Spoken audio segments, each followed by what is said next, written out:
Good evening. Welcome to this edition of Northeast Diary. Here we bring you the latest developments from India's unexplored Northeast region. Friends, today we have a range of interesting and colourful stories to tell from all over Northeast India that is sure to leave you spellbound. From a 50-year-old lady in Meghalaya who recently sat for her board exams to a young lady in Arunachal Pradesh who set up a street library. Have you ever heard of such single-minded devotion towards educating oneself and others? When you hear about the ruins of Pandam Budang Gadi in Sikkim, you might want to immediately pack your bags and leave for the beautiful destination.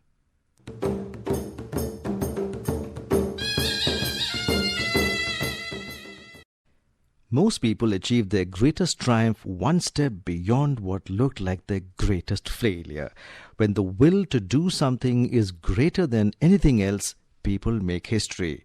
In Meghalaya, a 50-year-old woman recently made headlines in the news after she cleared her class 12th board exams. Our Shilling correspondent Rustam has filed this report.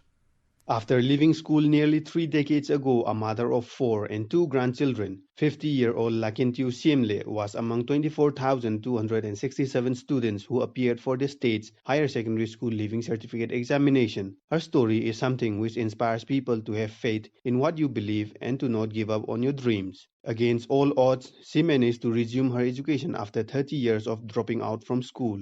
Even though she dreams of being a poet, for the past many years, she has been teaching the basics of Khasi language to preschool children. While teaching young students, she admits realizing that to be a good teacher, one needs good education. In 1989, Siemle struggled with mathematics, which led her to drop out of school after she was unable to clear her class 10 exams. Until in 2015, Siemle felt the need to get back to school and enroll herself for evening classes at the National Institute of Open Schooling at Umsning, Riboy district, and 2 years later managed to pass class 10 exams. Here is what Lakintiu Siemle had to say. I went to Balawan College since 2018. I dropped my studies since 1989 in class 9. I cannot appear matric that time because maths is the problem for me. My ambition is I want to be a poet. To become a good teacher, I have to continue my study. I want to give you this message for the young generations to please don't drop your studies. Recognizing her extraordinary success, local village authorities congratulated her and cited that she is an inspiration to the younger generation. With her newfound success in clearing the Class 12 exam in art stream, Siemle has now set her eyes on a bachelor's degree specializing in the Khasi language. This is Rustam for Northeast Diary for AIR News, Shillong.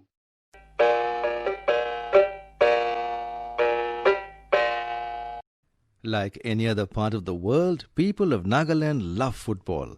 The sport has been a much favoured game in the state, and literally one will find a local ground in every village of the state. The ground is not only used for other village activities but also for football tournaments, be it village level or inter-village level or village school level. There is no dearth of football fans even in the far-flung areas. In fact, football is one of the most popular games in the state. No surprise that Dr. T. Ao was the first Naga Olympian who captained the Indian football team of the independent India in the 1948 London Olympics. Our Kohima correspondent Asuno shares more details. Over the years, many talented Naga footballers came and gone, yet the spirit of this beautiful game lives on. However, with little or no infrastructure, aspiring talents are also left untapped. Here is a story of a young Naga footballer who rose from a village player to a national player. Nito Chalyu, a 21-year-old goalkeeper from Chepama village of Dimapur district in Nagaland, is currently signed by Renti Sports and Cultural Club based in Shillong. Among the many achievements of this village boy, he was a captain of the Under-18 for Lajon that won the Under-18 Youth League in 2018, while also part of the Nagaland team that won Dr. T. Ao Memorial Under-21 Football Tournament 2018 held in Guwahati. Nito has started nurturing young talents from his village, teaching them the art and skill of the game since 2018. During lockdown period, he dedicated his time to train 27 budding youngsters from his village, the youngest being a 3.5-year-old. Here is what Nito has to say about his passion for football. I'm Nito Village Chaleo. Currently, I'm playing for Renti Sports and Culture Club Shillong.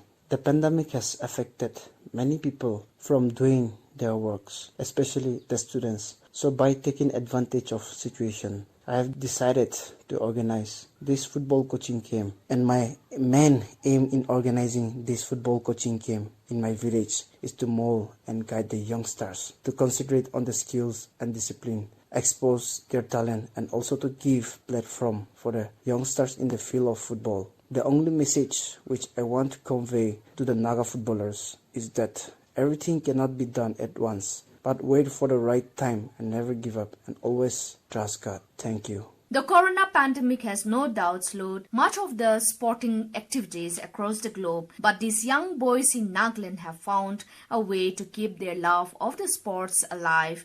This is Asonyo for Northeast Diary from AIR News, Kohima.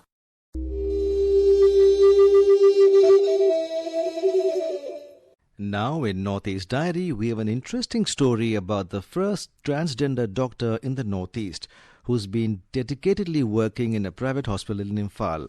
This doctor has been treating COVID-19 patients in Manipur since the outbreak of the pandemic in the state, and many encouraged her devotion to the duty. Let's go to our Imphal correspondent JJ Thokchom for more details. This story is about an emerging star in the healthcare sector amid the COVID-19 pandemic who has been caring and treating COVID-19 patients without fear. She is none other than the first transgender doctor in northeastern India, Beyonce Laishram of Manipur. 27-year-old transgender doctor Beyonce did her MBBS from the reputed medical institute RIMS Imphal and presently working at a private hospital in Imphal. She has been dedicatedly treating COVID-19 patients in her hospital and other COVID care centers since the outbreak of the pandemic in Manipur. Beyonce Laishram has been inspired by the words of our Prime Minister on collective effort to fight the pandemic and said that the collective effort is necessary while fighting COVID-19 pandemic in the country. We as a doctor and as a frontliner, we used to treat the COVID patients in Caesar Hospital and many of the COVID care centers, and I don't think that we should need to be not much worried about this one pandemic.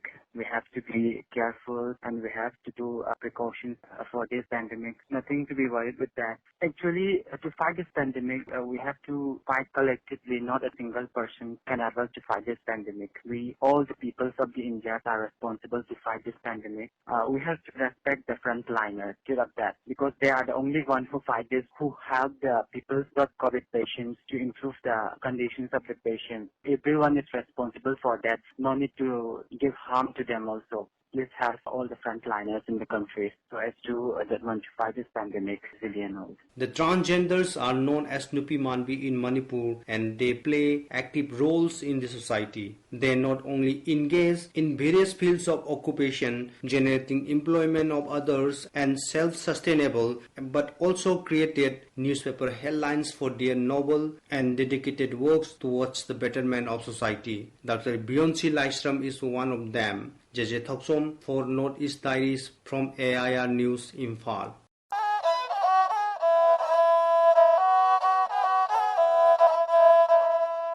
Inventions are not everyone's cup of tea. There are a few handful of people who have ideas, tirelessly experiment their own ideas, have scientific logic, and challenge the stereotype to bring a new change. Ultimately, these changes are innovations that help people and society to live more comfortably and conveniently. With the call of Prime Minister Narendra Modi of Atmanirbhar Bharat and Vocal for Local, many individuals are inspired to work for innovation of ideas, systems and devices that are being branded as Indian. Here is a report from our Agartala correspondent Reena Nongmaithem about a young man who invented a system of water purifier with facilities of portability and multi-purpose uses.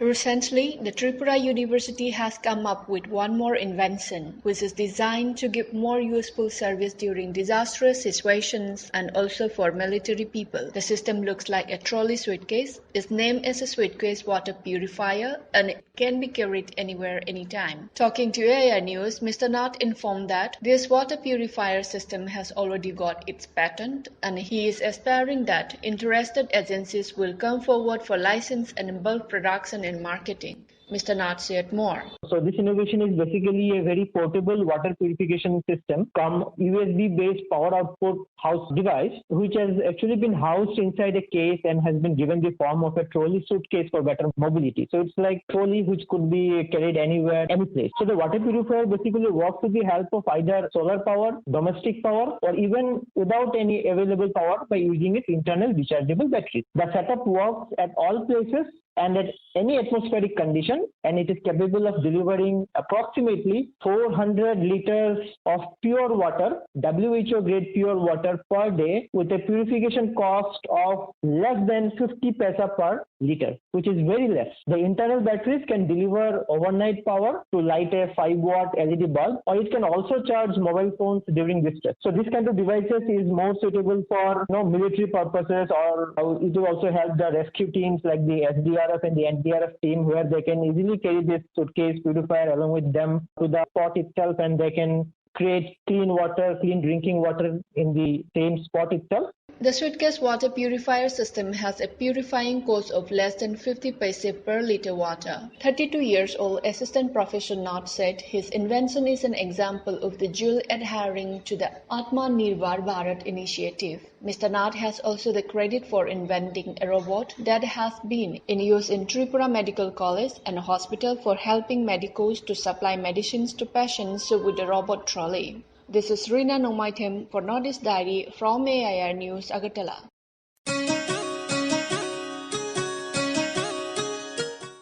In today's world, the concept of library is not very popular among the youth. The main reason behind it is the modern-day technology, which has given us the convenience of having almost everything on our fingertips. Youths today are more attracted towards mobile phones and tablets for entertainment and others, rather than carrying a bulky book along with them. But a young lady in Arunachal Pradesh is making an effort to inculcate the habit of reading books among the youth and has set up a street library at Nirjuli in the capital city, Itanagar. Here is a report from our Itanagar correspondent, Rakesh Dole.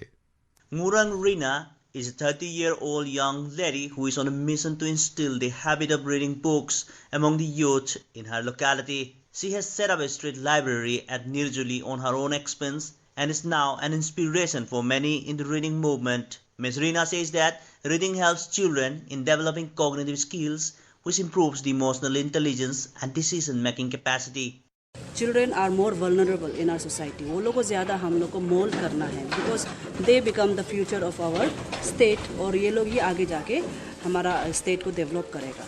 So I think reading writing skills जो है very much poor और इसको enhance करना बहुत ज़रूरी है. That's why I started this. And secondly, why reading is important because वैसे भी आजकल स्मार्टफोन्स आने के बाद से क्या हो गया, बच्चा जो है एकदम दिमाग जो डल हो गया. They don't have the capacity or the power to reason. Reasoning capacity खत्म हो गया. जो आता है हमारा cognitive skills से. और cognitive skills कैसे develop किया जाता है? By reading. क्यों ऐसे बोलता है? क्योंकि जो हमारा जो brain है यहाँ पे एक prefrontal cortex होता है. उसको डेवलप करने के लिए रीडिंग करना है. तो that helps in making decisions, planning और इमोशनल इंटेलिजेंस को भी बढ़ावा देता है. The street library stays open 24/7 and now it has also started lending books to its readers. Now हमारे यहाँ पे बच्चे जो है आके पढ़ते हैं. Every day I monitor myself 24/7. It's open from morning till night. रात को भी आके पढ़ सकते हैं. हमने जैसे कि लाइट्स लगा दिया है ताकि जो बच्चे जो है बेझिझक शर्म ना करके पढ़ाई करें. लेकिन हमारे जो यंग बॉयज़ एंड गर्ल्स हैं वो लोग जस्ट गुजर के चले जाते हैं. दे फील रिलक्टेंट, हेजिटेंट होता है आके बैठने के लिए. That's why I have decided to improvise my library facility कि अभी से बच्चे जो है आगे लैंडिंग भी कर सकते हैं. This small initiative of street library to promote reading habit is being praised by people.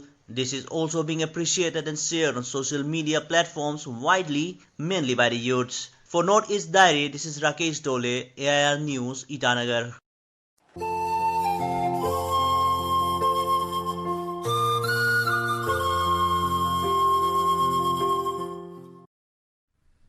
Fishery is a sustainable livelihood which supports about 60 million people of the country. It has notable contributions to the GDP, foreign exchange earnings, and certainly food and nutritional security to the people of our country. Mizoram has a dearth of flatlands to develop adequate number of water areas for pisciculture, but the state is still resourceful in fisheries because it has large freshwater resources. In recent times, the state is witnessing an enormous growth in pisciculture or fisheries. Also, the state has a very high potential for improvement in fish production. More from our Aizawl correspondent Irene.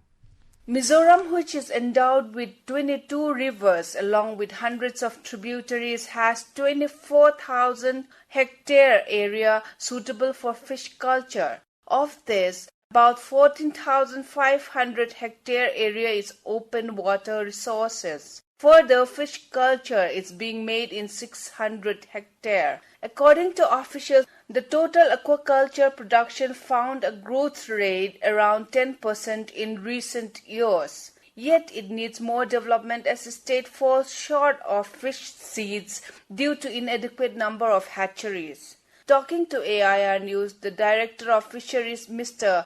Vanlal Loma, said, "There are 3 numbers of hatchery in Mizoram under government and 14 numbers under private farmers. Production of spawn is estimated to be 200 lakh spawn annually. The species used for breeding are Indian major carp like Katla, Rohu and Mirigal, and exotic carp like common carp, grass carp and silver carp. Breeding of Torputitora, local name Hasra, is successfully breeded this year for the first time in Mizoram at Zobok Farm, Lunglei District, Mizoram, and the production is estimated to be 1.5 lakhs fingerlings. Government farms like Lengpui and Tamdil Fish Seed Farm also produce fishes this year. This fish seed produce will be sold to farmers after attaining fry or fingerling size." For further development and self-sufficiency in pisciculture and to enrich the rural economy, the Fisheries Department has taken up many initiatives under the Blue Revolution program, Rashtriya Krishi Vikas Yojana and Pradhan Mantri Matsya Sambada Yojana. And certainly all these are showing a catalytic role for expansion of culture and also towards diversification in fish farming in the state. This is Irene for Northeast Diary from AIR News, Aizawl.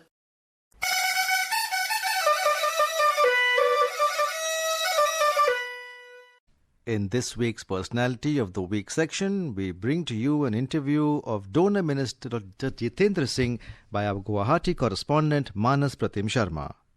Good evening, listeners. This evening we are joined by Donor Minister Dr. Jitendra Singh. Dr. Singh, welcome to the Northeast Diary. Thank you, Manas. Sir, let me ask you first, where do you see Northeast after 5 years? We have great expectations and very ambitious plans for Northeast, especially with the kind of priority and special focus that has been given by Prime Minister Narendra Modi over the last 6 years. But now also in the changed context of this aftermath of COVID pandemic, because that has added a new dimension to our entire outlook and our planning for the next few years. Even from that point of view, I think although even in the pre-corona era, we were having very ambitious plans and ambitious outcomes and we say for Northeast. But in the post-corona, because that has happened very suddenly, which was not expected, I think this might be a great opportunity and a virtue in adversity for Northeast, because in the aftermath of this COVID pandemic, the resurgence of economy will be taught all over the world, including in India. And from that point of view, I think Northeast is going to play a very important and a very central role in the resurgence of the post-COVID economy. Because Northeast is one part of not only India, but entire Indian subcontinent and to a great extent also Southeast Asia, which has the maximum reserves of unexplored potential, unutilized avenues. Because for reasons of connectivity, for reasons of convenience, the entire attention was towards other regions. But now, when the other regions get saturated and then we start looking for whatever new is available to supplement our economy, the Northeast will come into focus. Like, for example, the movement has already started with bamboo. And even the government is conscious of this fact. That is why the import duty on the bamboo products has been increased to 25% in order to promote the homegrown bamboo products in the spirit of the Atmanirbhar Bharat, which was all given by Prime Minister Modi. And the Indian Forest Act also has been accordingly amended. So likewise, from tourism point of view, from handicraft, from textile, and also doing trade with the ASEAN countries and countries across the eastern borders, Northeast is going to be, as Prime Minister once said, the engine, new India's engine or new engine for the growth and forward journey and the growth. Right, sir. So just you have mentioned on this Atmanirbhar Bharat. So how is your ministry working on it in implementing the Atmanirbhar Bharat initiative in Northeast specifically? The Atmanirbhar Bharat concept was given by Prime Minister Modi, which essentially means that self-reliance with self-esteem, which means that as far as possible, if the local products are available, we should be able to use them instead of using the imported products. And that is why he said vocal for local.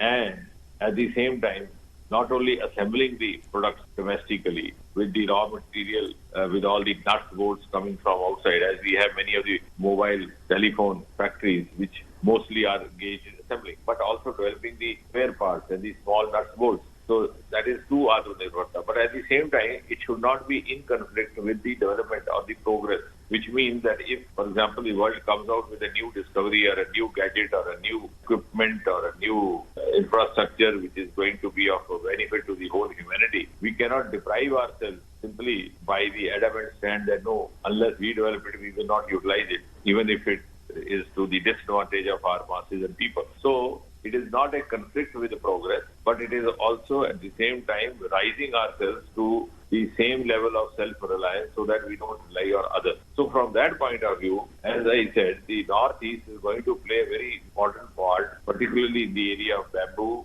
in the area of tourism, when you see entire Europe is in the Gulf of Corona, whereas northeastern region of India has been relatively free. So even the tourists who are habitually going to the European destinations might find it more comfortable or safer to visit northeastern destinations. So likewise, similarly in the area of handloom, in the handicraft and northeast, because as I said, in the aftermath of Corona, because it's been relatively unaffected, mostly the Corona cases started appearing after the movement started. Otherwise, 3 or 4 states were totally free of Corona. So from that point of view, it is going to be a very attractive destination for tourism and also an attractive destination to do business for people from all over the world. And that itself will contribute to Atmanirbhar Bharat. And as I once said, Atmanirbhar Northeast leading to Atmanirbhar Bharat, or Atmanirbhar Bharat through Atmanirbhar Northeast. That is actually the roadmap that I think will unfold in the years to come. Right. And sir, another issue is that connectivity. Though the connectivity has been improved in past several years in Northeast, but still there are certain things we should focus on. So here, what would be your priority? No, you are right. Actually, connectivity is something which has been an obstacle in the entire progress, whether it was trade, whether it was tourism. And then there are certain topographical problems, like we are just coming to the end of the rainfall season. We had a very heavy rainfall this year, and this is an annual phenomenon. Even where you are sitting in Guwahati this year, we had a very devastating rainfall, and then the consequent floods and landslides. So this is virtually become an annual phenomenon, though we are trying our best to overcome it in the years to come. In fact, the donor ministry has also initiated and funded a study in the Guwahati University and set up a Brahmaputra study center to study all these aspects of rainfall, flash floods, etc. So that there are certain inherent constraints, and the hill tracks are also constraints. But at the same time, what was doable has been thought to be done in the last 5-6 years, and which was possibly consciously or by lack of preference not done in the last 70 years. For example, now we have an airport in Sikkim, which could have come up many years ago. Sikkim has been a part of India for the last 40 years or more, and is one of the most preferred destinations. Similarly, Arunachal Pradesh, the northeasternmost state of India. Even in it is northeast, it is the northeastern state. There, and it's a border state with China. So strategically also, we needed to have an airport. It was not there. Right now at Itanagar, the work is going on. Then railway connectivity was very poor. There were states like Meghalaya, Arunachal Pradesh, etc., which had never seen a train. Today you have Arunachal Express running between Itanagar and Delhi, and the Railway Ministry has laid down a plan whereby in the next 2 years or so, we will have rail connectivity with Delhi for each of the state capitals of Northeast. And the broad gauge rail track is being laid. Similarly, the roads were neglected and they remained blocked for so many months together. So Modi government for the first time set up a separate road corporation or a road agency for Northeast called Special Road Development Scheme. So I think in the last 5-6 years, a lot of it has been done which was not done in the last 70 years. But I agree with you that we have to cover a lot much of lapse even now. And sir, what we could expect, what would be the new initiatives being taken by donor ministry? See, new in one is of course bamboo, as I said. Right. We have the bamboo park coming up at Dima, the 6th scheduled district. We have a CTBT center, Cane and Bamboo Trade Center, which is the technology center on this Guwahati-Shillong route, which has become very popular. It is now engaging with other states also. Similarly, textiles, in a big way, we are coordinating with the Ministry of Textiles and in film shootings, etc., because very few films from Bombay or from Madras were shot in Northeast, in spite of the such scenic richness and such good locations. The producer was going abroad, but not going to Shillong or to the other scenic places. Now we have a film and television institute coming up in Arunachal. So I think these are some of the important areas which remain unintended, and to promote this, we will be really endeavoring. We have suffered a loss of time and also finances on account of COVID, but we hope to make up for it. This is a new initiative taken just before Corona. Right, sir. We have earmarked a certain budget of Northeastern Council, especially for the neglected areas and the neglected or the deprived sections of society, which possibly were ignored by all the government in the past because either they did not have a voice or did not have a representation or they belong to tribes which did not matter in electoral politics. So we will have a special focus to bring them at par with the rest of the. Right, sir. And finally, your message to the listeners of the Northeast Diary. Precisely, this program is to promote Northeast, sir. Northeast was alien to rest of India. Today, if you go to any part of India, you find young boys and girls from Northeast doing very well for themselves in every sphere of life. Even if you board an aircraft, whether you board it in Hyderabad or Chennai, you will find a crew from Northeast. So Northeast youth are inherently intelligent, well-behaved, very much focused, very articulate. Only thing that they did not receive proper exposure. Now they are outshining their peers and counterparts in other parts of the country. They are making a mark in the faculty also, even in Delhi. Some of the leading universities are best of the faculty and best of the research scholars from Northeast. So now time has come, as you said, as far as message is concerned. The message should go out loud and clear from Northeast that it is not the Northeast which has to learn anything from rest of India, which needs to come closer to the rest of India.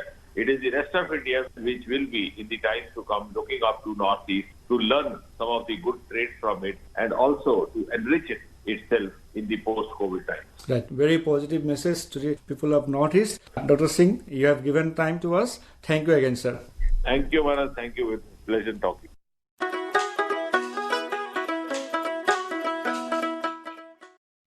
Sikkim's tourist circuit is dotted with places of historical and religious interest. Located in East District, the ruins of Pandam Budangadi is a relatively new place on the tourist map, but is fast coming up as an attraction. Our Sikkim correspondent Saikat Sarkar tells us more about this tourist spot. Pandam Budangadi is a site atop a hill with ruins of a fort at an elevation of around 1900 meters in East Sikkim. There are multiple theories on the legendary ruined walls at Pandam. Some associate the fort with Lepcha legends, while others argue that Sikkim's Chogyal kings built the fort to guard their kingdom from foreign invaders. An ancient Nishani Kali temple on the fort's periphery is of significance among locals and has added to the site's legend. The state government has initiated a redevelopment project for the temple and the site to put it firmly on the tourist map. A resident of Pandam and project committee member Ganesh Chandra Khanal speaks about Pandam Budangadi's significance and its tourism potential. Pandam Gadi, located in East Sikkim, is essentially a fort with masonry walls protecting the area. Just at the one end exists the temple of goddess Nishani Kali Bhavani. The fort has various chambers used for different purposes and spread in an area of around 5 acres, located at an altitude of about 1900 meters on the top of Central Pandam village in East Sikkim. The dry masonry walls is about 250 meters long and erected with height of 8 to 10 meters. With that, we have come to the end of this edition of the Northeast Dairy. Do join us next week to hear more stories from this enchanting part of India. Bye-bye.